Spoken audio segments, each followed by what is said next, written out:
ગલ્લો મેલો તો ઓકા મુઠા મારાય બાને કાઢ તો કોણ આઈ ગયો એ ભૂપતજી આવને માટલા ના ફોડો યાર કોઈ ના.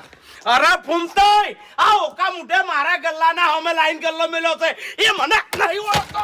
હા એ ભૂપતજી ખરેખર આ તો યાર બાપુજી આગળ નહીં ને કઈ એનું તમે માથું ફોડી નાખો અરે યાર. બાજી નાખું એને એના પગ હાથે ના રાખું. પણ હવે ગલ્લો તો હવે ગમે તે મેલે એમાં આટલી બધી રીના છાડવાની હોય. હા એ ગમે તે મેલે મારા હોમે લાઈન ના મેલી કે મારી જગ્યા છે બધી. એવું ના હોય અમે ધોણા છો બધી તો તમારી જગ્યા નહીં. હા હક્કાનો છે એટલા હક્કાનો છે હવે હક્કાનો છે તમારો ગલ્લો રહ્યો તો ને આ ઓકા મુઠો મારા હોમે લાઈન ગલ્લો ચમ મેલ્યો. પણ હું શું કહું છું એને ના